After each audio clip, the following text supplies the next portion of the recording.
ይኸውላችሁ ቱዴይ በጣም እድለኞች ናችሁ። ዛሬ ምንድነው ይዤላችሁ የመጣሁት ትልቅ ቁልፍ ነው።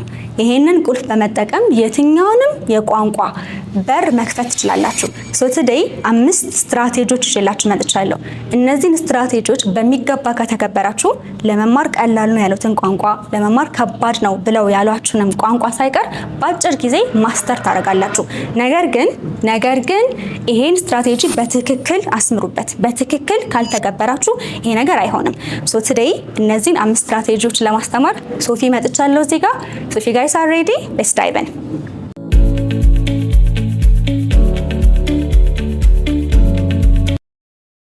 So the first strategy ምንድነው? to study sight words ነው። ከዚህ በፊት ለመናገር እንደሞከርኩት አንድ የቋንቋ ተማሪ ቤዚክ የሚባል level of communication እንዲኖረው ወይም መሰረታዊ የመግባባት ክህሎት እንዲኖረው ከ3000 በላይ ቃላቶች ማወቅ አለበት ተብሎ ይታሰባል። ከዚህ በፊት ነግሬያችሁ ነበር። አሁን ስለ ፓሬቶ ፕሪንሲፕል ልንገራችሁ። ይሄ ፕሪንሲፕል ስለ ኤሪ በ20 ሩል ይነግረናል። ኤሪ by 20 ሩል ይሄ ምን ማለት ነው? 80 በ20 ህግ ማለት ነው። አንድን ቋንቋ 80% እንድታውቁት 20% ጥረት ወይም ኢፈርት ያስፈልጋቸዋል ማለት ነው። እናንተ አስተውላችሁ ከሆነ የአብዛኛው የቋንቋ ተማሪ ኮምፕሌን ምንድነው? ተማርኩኝ ለውጥ የለም፣ በጣም ጥሪ ያለው፣ በጣም ብዙ ቪዲዮ አይቻለው፣ ለመማር ሞክር ያለው ትምህርት ቤት ሂጄ ነገር ግን ውጤት እያመጣው አይደለም የሚል ኮምፕሌን ወይም የሚል ቅሬታ አላቸው። ያጋጥማል ወይ? ኦፍ ኮርስ ያጋጥማል። ለምን እንደሆነ ታውቃላችሁ? እናንተ ጥረታችሁ ትክክለኛው ቦታ ላይ አይደለም ማለት ነው። እናንተ የምታደርጉት ጥረት ላይ በጣም ስማርት መሆን አለባችሁ። እነዚህ ሳይት ወርድስ ምንድናቸው ካላችሁ frequently used words ናቸው። በድግግሞሽ የምንጠቀማቸው ቃላቶች ማለት ነው። ይሄንን ለማስረዳት 2 ስቴትመንት ልስጣችሁ። የመጀመሪያው ምን ይላል? what time is it? what time is it? ሁለተኛው where is the bathroom? where is the bathroom አይደለ? what time is it የሚለው ጋር እና where is the bathroom የሚለው ጋር ቃላቶቹን በእርግጠኝነት ታውቋቸዋላችሁ። one way or another በተደጋጋሚ የተጠቀማችኋቸው ቃላቶች ናቸው። what time frequently used ቃል ነው። where ስትሉ በድግግሞሽ የምትጠቀሙት ቃል ነው። what time is it ማለት ስንት ሰዓት ነው ማለት ነው። where is the bathroom ማለት ደግሞ መጸዳጃ ቤቱ የት ነው እያልን ነው። በዛም አለ በዚህ እኛ መጠየቃችን አይቀርም፣ ሰውም ሊጠይቀን ይችላል። አያችሁ፣ ይሄ ነው frequently used ማለት። ይሄንን ስቴትመንት ደግሞ ሌላ ቦታ ላይ ልታገኙ ትችላላችሁ፣ ወይም እነዚህን ቃላቶች ሌላ ቦታ ልታገኟቸው ትችላላችሁ። ስለዚህ ጥረታችሁ ትክክለኛው ቦታ ላይ መሆን አለበት ሲባል እነዚህን 3000 ቃላቶች በኤክስፕሬሽኖች እያደረጋችሁ ወይም በአባባሎች እያደረጋችሁ ልታውቋቸው ይገባል ማለት ነው። if you guys are really interested ዲስክሪፕሽን ቦክሱ ጋር 1000 ሳይት ወርዶች ጽፌ ያስቀምጬላችኋለሁ፣ ገብታችሁ መማር ትችላላችሁ። ኦኬ፣ አሁን ሁለተኛው ጋር ነው ያለነው። ሁለተኛው ስትራቴጂ ምንድነው? ኤር ድሪቨን ፍሉዌንሲ ይባላል። አንዱ ፈረንጅ ምን አለ መሰላችሁ? before you try to speak like the native speakers try to listen like one አለ። ይሄ ምን ማለት ነው? ልክ እንደ ፈረንጅ ሆናችሁ ለማውራት ከመሞከራችሁ በፊት ልክ እንደ ፈረንጅ ሆናችሁ ለማዳመጥ ሞክሩ ማለት ነው። as you guys know ቋንቋ ላይ የትኛውም ቋንቋ ላይ 4 ስኪል አለ። listening, speaking, writing and reading አይደለ? የመጀመሪያው መቅደም ያለበት ማዳመጥ ነው።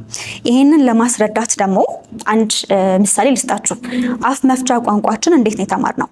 መጀመሪያ አውርተን ወይስ መጀመሪያ አዳምጠን?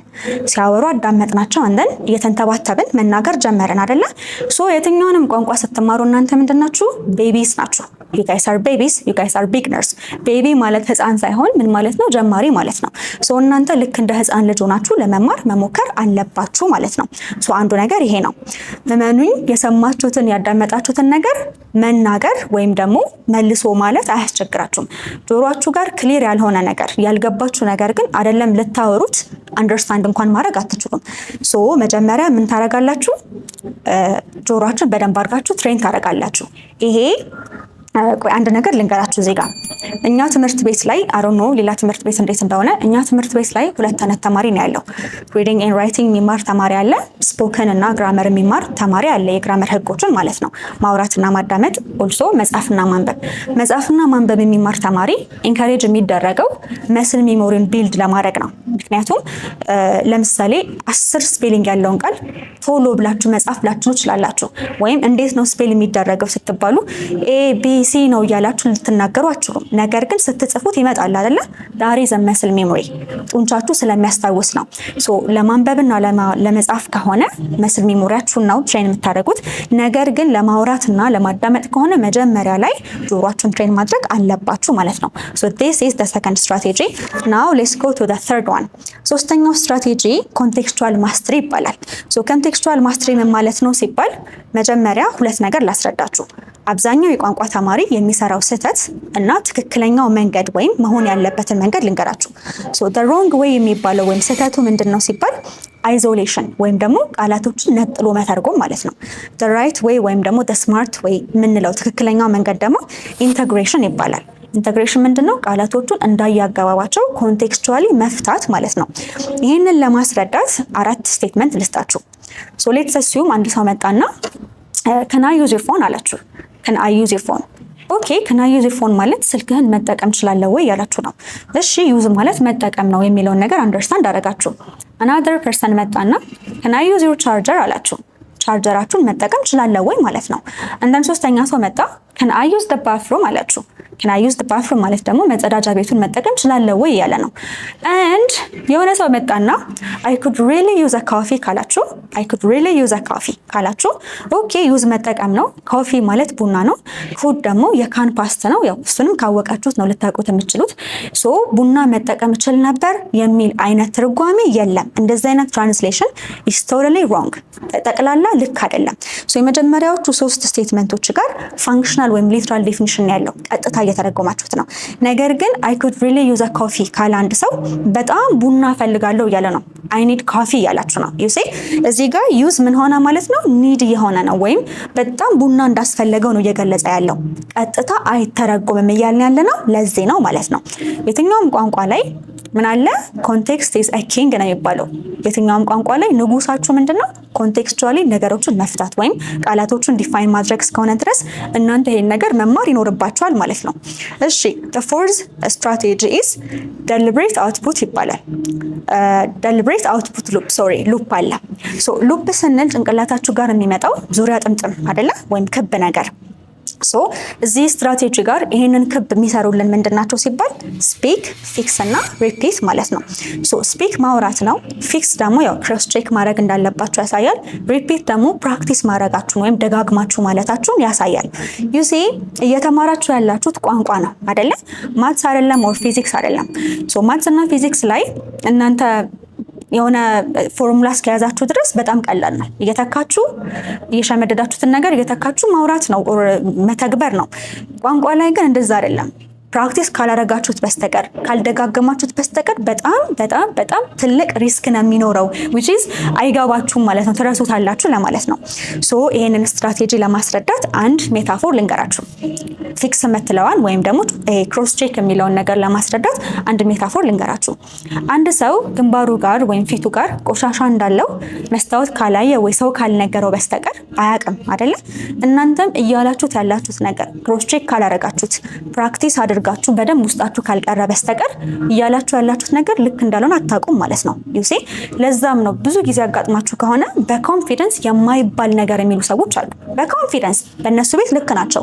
ዩ ሲ እንደዚህ ሲሆን ደግሞ ጀስት ትደረጋላችሁ። እንግሊዝኛችሁ ጠብ የሚል አይደለም፣ ወይም የትኛውን ቋንቋ ስትናገሩ ጠብ የሚል አይነት ቋንቋ አይደለም። ስለዚህ በተቻላችሁ መጠን ምን ታረጋላችሁ? ክሮስ ቼክ አድርጉ። ለምሳሌ ቅድም I could really use a coffee የሚለውን ቡና መጠቀም ብላችሁ ወይም ላይክ ትርጉሙን ላይክ በትክክል ካልያዛችሁ ታሳሳችሁ ተርጉማችሁት በሄዳችሁበት እንደዛ ስትጠቀሙ ከነበረ እንግሊዝኛችሁን ያስገምታል፣ ቫልዩ የለውም፣ የምትሉት ነገር ሚኒንግለስ ነው። ስለዚህ save yourselves from the embarrassment of speaking like ዴፊኒሽን የሌላቸው ትርጉም የሌላቸውን ነገሮች ራሳችሁን ሴቭ አድርጉ። so try to cross check ምን እያላችሁ እንደሆነ try to practice ደጋግማችሁ መናገራችሁን እንዳትረሱ ማለት ነው። okay the last strategy that I brought is chunk and retrieve. okay chunk ስንል ብዙ ቃላቶች ያሉት አረፍተ ነገር ማለት ነው። የቃላቶች ስብስብ ማለት ነው። ሶ እዚህ ጋር አንድ ህግ ልንገራችሁ። ይህ ህግ ሚለርስ ሎ ይባላል። ሶ ሚለር ምንድን ነው? ሚለር ማን ነው? ሳይኮሎጂስት ነው። ሶ ይህ ሳይኮሎጂስት ምን አለ መሰላችሁ? ስለ ማጂክ ነምበር 7 ይነግረናል። ሶ ሚለር የተባለ ሳይኮሎጂስት ምን አለ መሰላችሁ? የትኛውም ቋንቋ ላይ ያለ ተማሪ ከ5 እስከ 9 ያሉትን ቃላቶች ነው ባንዴ ጭንቅላቱ ጋር ስቶር አድርጎ መናገር የሚችለው። ሶ እናንተ አማካኝ ቁጥሩ ስንት ነው ካላችሁኝ 7 ነው። የ5 እና የ9 አማካኝ ቁጥር ስንት ነው? 7 ነው አይደለ? ሶ እናንተ ቋንቋ የተማራችሁ ከሆነና ሐሳባችሁን በደንብ መግለጽ የሚያቀታችሁ ከሆነ ከ7 በላይ አታስበልጧቸው። ስፔሻሊ ደግሞ ቢግነርስ ከሆናችሁ ወር ጀማሪ ከሆናችሁ ከ3 እስከ 5 ቃላቶች ያላቸውን አረፍተ ነገር ብቻ መጀመሪያ በደንብ አድርጋችሁ መናገሩን ሞክሩ። ኦኬ። ከዛ በመቀጠል ነው እያበዛችኋቸው አረፍተ ነገር ከአረፍተ ነገር ጋር እያያያዛችሁ መናገር የምትችሉት ማለት ነው። ሶ ጋይስ ለዛሬ ቀን ያዘጋጀውላችሁ ይሄንን ይመስላል። Thank you so much for taking the time to watch this video. እስከዚህ ሰዓት ድረስ ቆይታችኋል ማለት ቪዲዮ ተመችቷችኋል ማለት ነው። የሆነ ነገር ጠቅማችኋል ማለት ነው። So make sure to subscribe. If you guys are interested to take online classes or face-to-face classes አያትና መገናኛ ነው የምንገኘው። ኦንላይን ክላስ ለመውሰድ የትኛውም ቦታ ሆናችሁ የትኛውም ሀገር ሆናችሁ በማስቀምጥላችሁ ስልክ ቁጥር በቴሌግራም በዋትስአፕ ደውሉልኝ። ማሽ አድርጌ አስተምራችኋለሁ። So thank you for taking the time to watch this video. I'll see you guys on the next video. Have a good one.